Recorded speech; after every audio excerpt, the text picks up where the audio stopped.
Okay. Hello and welcome to the Sprint 59 review.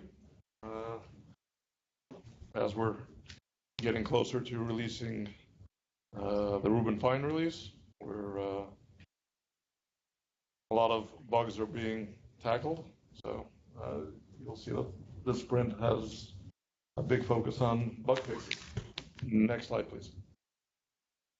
All right, as usual, I'll give the updates on the general updates on the sprint. John Prause will update us on the community. Dan on the classic UI, Chris on the service UI, Gregg B on providers, Gregg M on automate, Gregg T on platform, Alberto on API, Dennis on performance, and Chris on documentation. Next slide, please.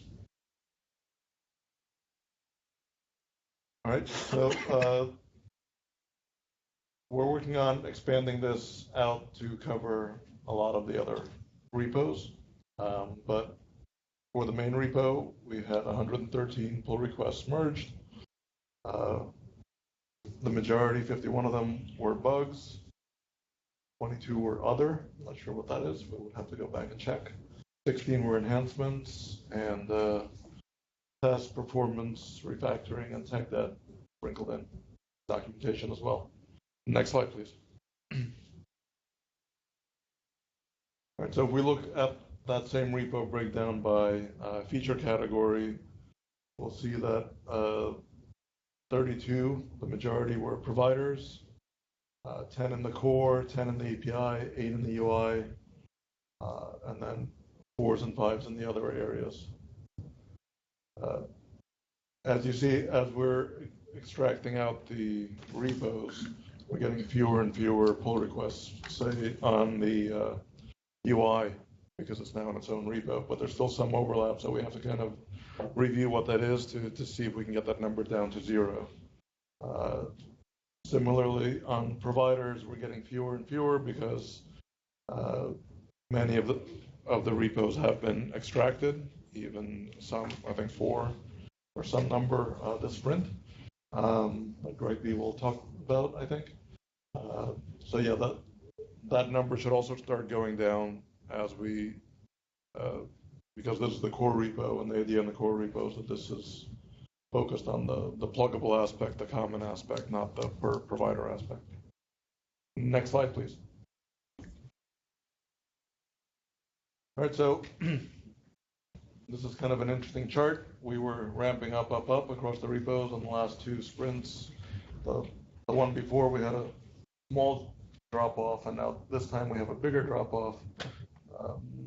Not sure what that's related to. Well, it's just people focusing on bugs, but I guess bugs are also PR, so I think we would have to dig into that to understand the reason why. Next slide, please. All right, so that's the breakdown of the 454 pull requests across all the repositories. Top 2 were the classic UI and the core repo. Integration tests had 47, service UI 46, and then the various providers, docs, the gems pending followed. We have the classic UI here twice, Marianne, so on top and bottom. Next slide, please. All right, and over to John on the community side. Yeah, I'm filling in for Carol. She's at a conference right now. UE3 released last week, and we had G release name chosen by the community, and it was Nona Gaprindashvili. There you go. Thank you. Say that 10 times faster.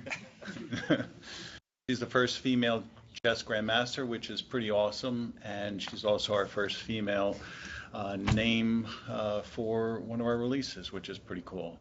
And the last week in ManageIQ blog entries, the last 2 were by Aparna and Hapri.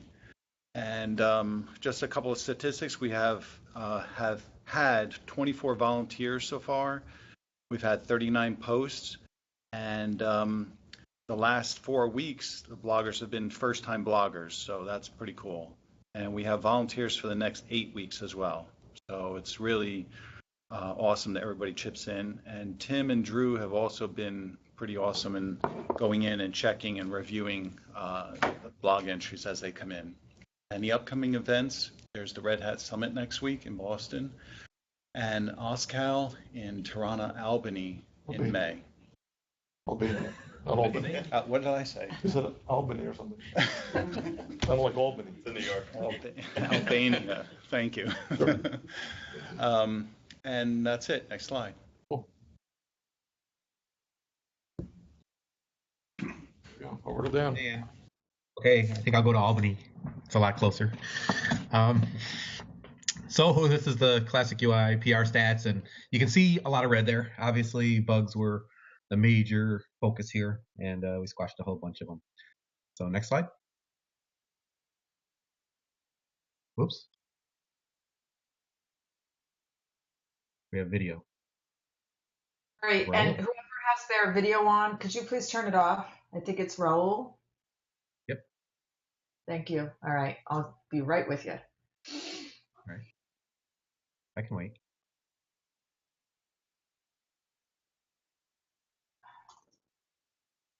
There you go.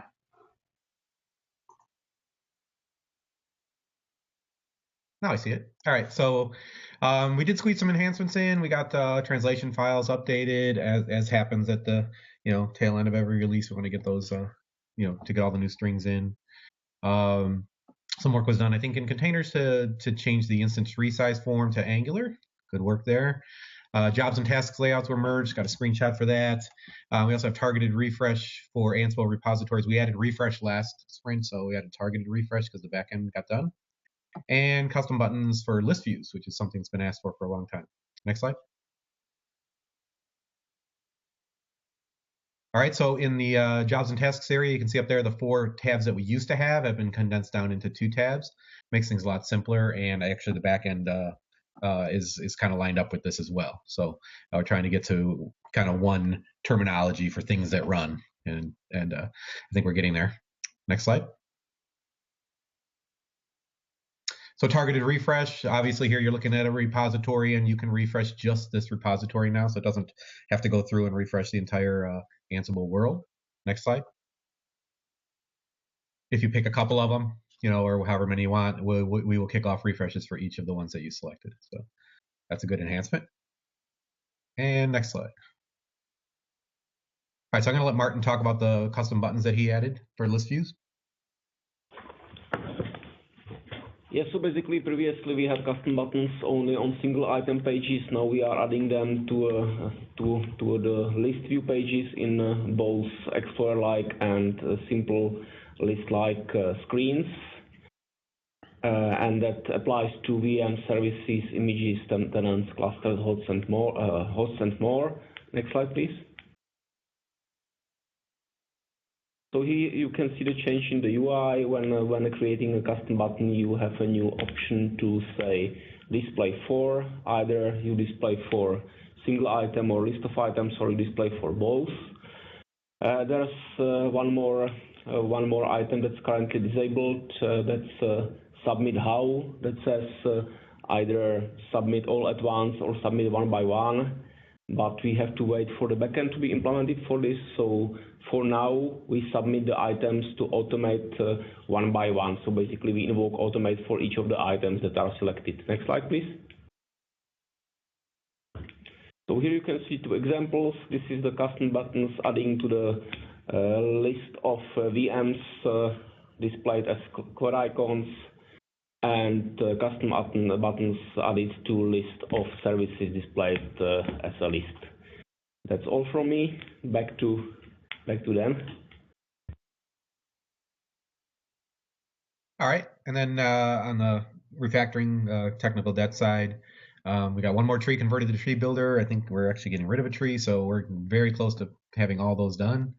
Got rid of some duplicate flash messages. It was a pretty big project to in RBAC where we had to harden up the security on multi-object actions. So making sure that all of the actions are allowed by RBAC when you select multiple items. That's mostly done, I think. And we updated Angular to version 1.6, which gives us the pathway to Angular 2/4, etc. So we're going to head that way probably in the G release. Next slide. And off to Chris. Thanks, Dan. Overall, our Sprint 59, the burn up was pretty good. We pretty much got everything in, with except for a few stragglers, which just I think we just didn't get the build out in time for this. Next slide, please.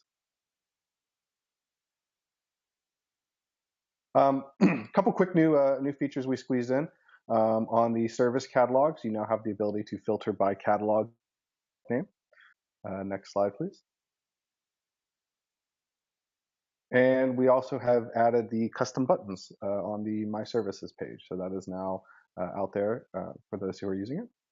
Next slide, please. Lots and lots of bug fixes. A lot of mostly text fixes and whatnot. Next slide, please.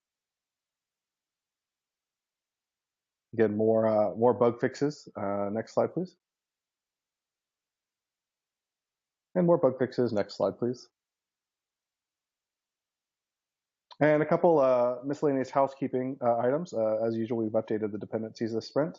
And because of the change of the focus for the service UI, we've removed the ability to create catalogs, and we've also removed the request tab. Next slide, please. And that should do it for me. On you, Greg. Cool. Thanks. All right, so this sprint, we're going to see some updates from Amazon, OpenStack, Rev, Ansible, containers, some Hawkular updates, some few things from VMware, and some of the core updates as well. So next slide.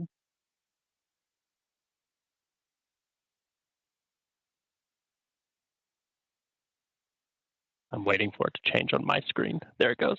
All right, so a bunch of numbers. We could see Amazon, OpenStack, and VMware with a lot of PRs merged this sprint. What we're seeing, kind of what Oleg hinted to at the beginning here, what we're seeing with these numbers is not necessarily a correlation between the number of PRs and like, let's say, a number of features that are going in, but probably a lot more things like bug fixes and just kind of small enhancements that are, making their way in. So next slide.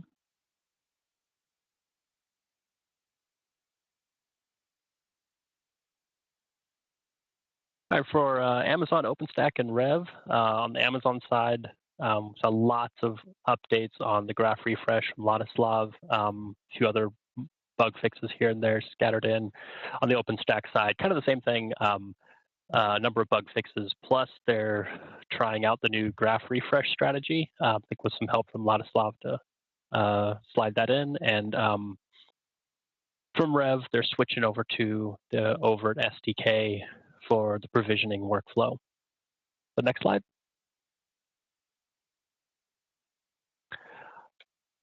The Ansible side, creating and updating the SCM credentials for Tower projects and collecting Tower project repo sync status. This allows us to ensure that the projects and repos are up to date before attempting to collect the inventory. And then we're also going to see a lot of automate updates that Gregg is going to cover later. Next slide.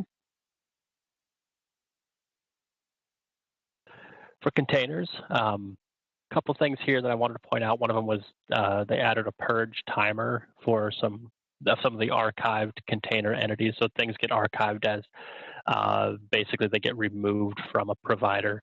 So let's say a pod comes into existence and then goes out of existence. On the provider side, we hold on to that data for a little while so we can keep hold of things like events and metrics and whatnot. Lets us do chargeback for things that kind of pop into existence and back out. But I like to point out these types of integration points for providers because ManageIQ has some built-in mechanisms for purging some data. But if a provider's adding new model types, I might be responsible for adding things like this, like a purge timer for their specific entities. So it's good to see these changes pop up from time to time and call attention to them and see these integration points. And then also they worked on back-end support for disabling and enabling specific provider managers. So this is a big thanks to Ari on the container integration team. It's an example of one of our provider teams in the community really helping out with some core functionality. And we've been talking about this forever, wanting to do something along these lines. There's no UI for this yet, but Ari he had some traction on an earlier PR that showed some ideas of what the UI might look like for this. I'm really excited to see this, and thanks a lot to Ari. Next slide.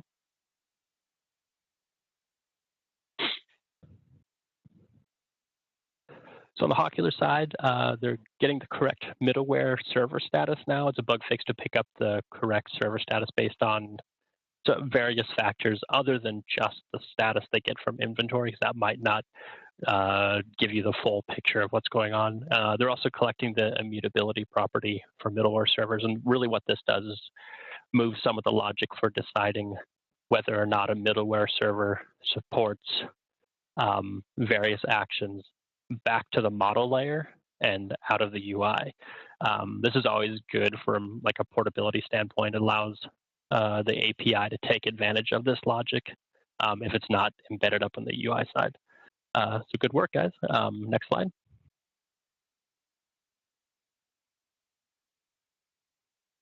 VMware side, Adam had a couple updates that went in, added notifications for when snapshots fail. I think before, maybe you would see something in the task output, but you wouldn't actually know to go look there to see that there was an update about a snapshot status.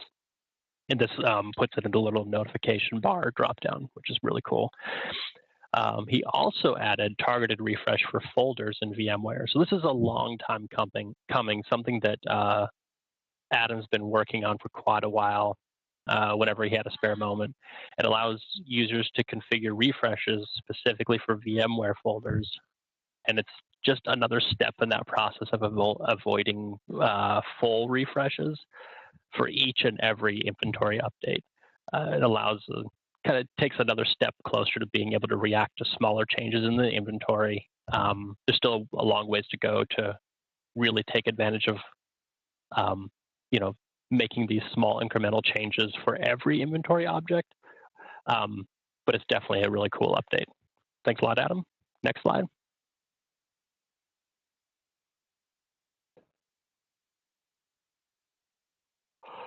All right, so we also saw on the core side, ensuring that managers will change zones with the cloud manager. This is a little confusing, but it's something that Ladislav worked on. What we were seeing, especially on the cloud side, things like Amazon Azure, is if someone wanted to move a provider from one zone to another zone, they would end up moving the cloud manager side, so really like the compute side. And it would move the compute manager over, but it would leave all the other managers behind. And this was causing a lot of problems in delegating work. So if something came in and said I needed to provision a VM, it would know how to do it from the compute side, but would not know how to pick up an IP address or something like that because the network manager was left behind. So he cleaned this up. It's a really important update. And then on the graph refresh side, we're ensuring that templates linked to VMs correctly. This is something we've done on the original refresh, the full refresh, for a long time, but it's something that I guess kind of got overlooked on the graph refresh. But I wanted to point this out because this is another community fix that came in from, this is from Sam on the OpenStack team. So thanks a lot, Sam, for helping out with some of the core graph refresh updates. And next slide.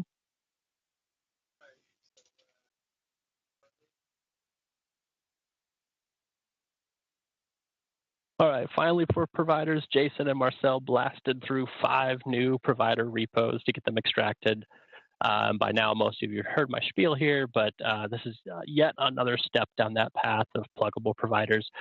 Part of the hope here is that with even more developers and viewpoints exposed to this repo separation, we'll continue to identify all these important integration points that require refactoring at the core level. This is really important for us to know, when the code is all in one repo, it's some of those integration points get lost, and this is really important for us to expose those.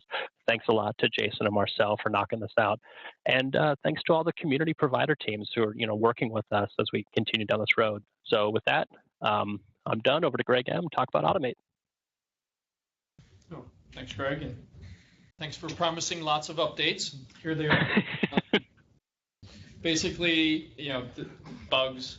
I'm going to make this quick and painless. It was pretty much all about bugs. A couple of enhancements got in, smaller things really not even visible, kind of enabling some stuff that we want to do going forward. So 23 PRs merged. Let's jump to the next slide. And it's bugs. So don't really want to go through all these, but basically, from the Ansible side, we had some issues where they changed how we collect job play data. So we needed to get that corrected, having better messaging and some notification logic added. So just really lots of cleanup for the upcoming release. And next slide. And more bugs. So this is kind of outside of the Ansible side, some service power state cleanup for dealing with properly reporting the power state of child services when you're using bundles. I don't think there's anything big in here that I really want to cover, but some nice cleanup. I know the time zone stuff was done by Drew Yu, who's one of our community members now, so that was awesome to get that in. There are a number of other ones, but kind of the main ones. So that's really it. Mostly bugs. Next slide. No notable enhancements, right? You had some, but nothing notable. Yeah, exactly. Go ahead, GT. Okay. Thanks, Gregg. All right. So as you can see here, for us as well, it was mostly bugs. That was the big thing. But we did get some enhancements in. So I'll go through those first. Those are always interesting. Next slide.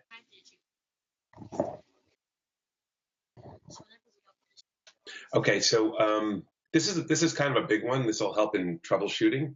So Joe Raffanello added the application name to the Postgres connection, so that for the server and the worker, you can kind of see the format. We're limited in space, so we kind of came up with a format there so that we can identify which process is holding the connection when you're looking at like PG stat activity on the other side. And then we could tie that back to an appliance and a worker or server process, which should be real helpful in troubleshooting issues on the database when you're looking at it from the database side. Also, Nick added an additional notification for embedded Ansible when the role is actually activated, because the first time you enable embedded Ansible, it takes a bit of time to run the local setup and get this and do some of the seeding on the Ansible side. So you get a notification when that gets started, in addition to what we already had there, a notification when it completes. So then you know when it's ready to go. Also, Libor added the section to virtual custom attributes. This is important on the container side because you can have the same named custom attributes across multiple sections. An example of a section would be like Docker labels, and there's other types of sections. So that's all visible in the report generation. When you generate a report, when you edit a report in Expression Editor, I have some screenshots for that. And Jillian added a couple of virtual attributes to MIQ report so that it can show things like the human format of the expression and what class it's based on in the service UI. Next slide, please. So here's an example of the application name in looking at it from PG stat activity on the Postgres side. You can see some of those are servers as a server, and there's a bunch of workers there showing their IDs, and we're using the compress ID to save space there. But you can see, like for the second line there, the generic worker with his ID, what server he's running on with that ID. And the last thing is the zone name and the compressed ID of that. Next slide. This is an example of the custom attributes with this section on a report. So if you look, at all three of those columns are custom attribute with the section name. There's labels like com.red hat component, and you can see Docker labels there as well. Next slide. And this is what they look like in the report editor. So before that, without the Docker labels there, it'd be ambiguous when there's duplicate named custom attributes. Next slide. And this is it in the expression editor. You can see Docker labels there. Next slide, please. And here's a screenshot that Nick did on his PR for the notification, so you could see there's the kind of bookends, the enabling, starting the activation of the role and the completion of the activation of the embedded Ansible role. Next slide. And then, like I said, there's a bunch of bug fixes. I won't go through them all. I'll point out some of the interesting ones. So we included the embedded Ansible logs in log collection and log rotation.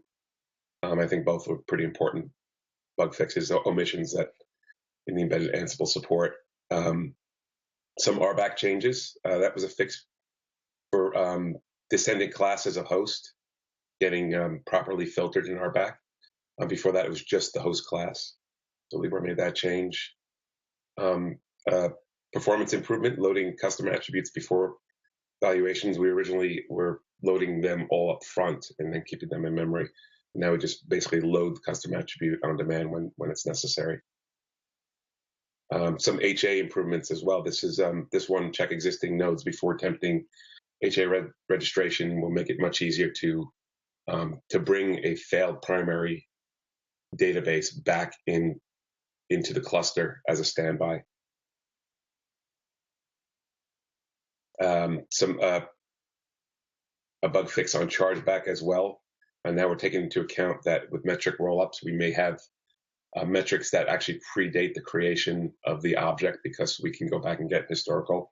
That wasn't being considered in chargeback reporting, the fix that Shimon made.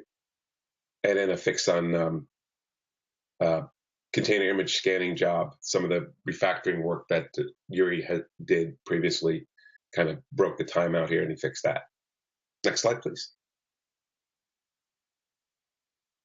Some additional bug fixes. I'm going to stop it right there. Next slide. And here's a bunch of performance-related changes that Shimon did during the sprint, mostly related to seeding to improve the performance of that. So I figured it was good to point that out. Next slide. And there's a handful of technical debt refactoring test changes as well. And I think that's it for the platform side. Yep. All yours, Alberto. Great. Thanks, Greg. So on the API side, see there was the arbitration profiles, rules, and settings were removed from the schema and the classes in the model. So we had to remove those on the API side. Thanks, Jillian, for doing that. So because that's a compatibility change, we had to bump up the G-release versioning from 2.5.0 to 3.0.0. Next slide, please. All right, so one enhancement. So yeah, when you target a refresh on providers that have multiple managers, we now can support returning the tasks for the individual managers, as you can see here in the tasks array in the response. Next slide, please. All right, so one improvement from 2 main that came in, we're now exposing the cloud tenants. First as a primary collection, you can fetch that, you can fetch the resources, as well as a sub-collection for the related providers, as you see that in the next gets. And then we support the bulk resource fetches, the query action also for that. That's it. Next slide, please. All right, so a couple of enhancements from Jillian. So we added the ability to refresh both the authentications on an individual resource or a bulk when targeting the collection, as well as refreshing the configuration script sources. Same on the resources and bulk refreshes. Next slide, please. All right, and another enhancement by Rodney. We have now the firmwares collection, so we're exposing that API firmwares, and you can fetch the collection, the resource, as well as doing bulk queries. And I think that's it for the API. I think it's off to Dennis on performance. This sprint Keenan slated another table scan. This one was the result of the availability zone ID not having an index in the event streams table. Our angular toolbars determine if there are events for a page, and this missing index was causing a table scan when doing that. Testing showed a decrease in time from about 9 seconds to about a quarter of a second for show availability zones in our test environment. As a side note, the event stream table needs some love and in general, and we'll get some attention in some upcoming sprints. Next slide, please. So Gregg already mentioned the new targeted refresh support for creative VMware folders. Just wanted to mention it again, as this is a major scale win. In larger environments, it could take over an hour for the folder to appear. Now it takes seconds. It's a nice win. Thanks, Adam.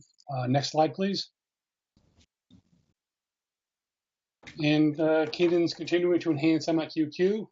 This sprint, he completed a foundational change that will allow the put unless exists method to use a single query in place of the current multiple queries. You can look for this performance improvement to come in an upcoming sprint.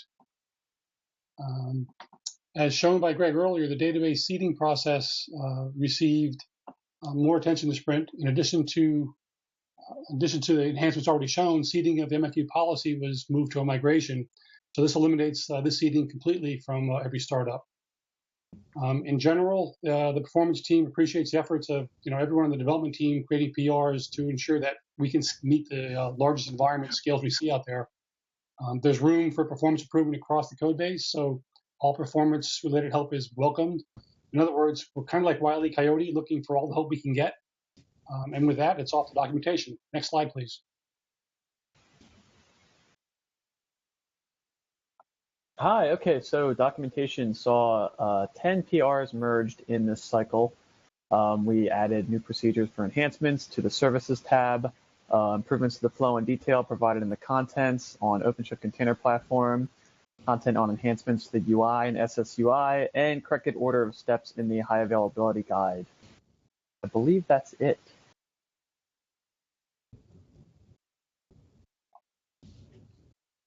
Alrighty. The next sprint is in 2 weeks, May 10th, week after Red Hat Summit. And with that, I want to say thank you to everyone, and looking forward to releasing the Rubin Fine release. Thanks, everyone.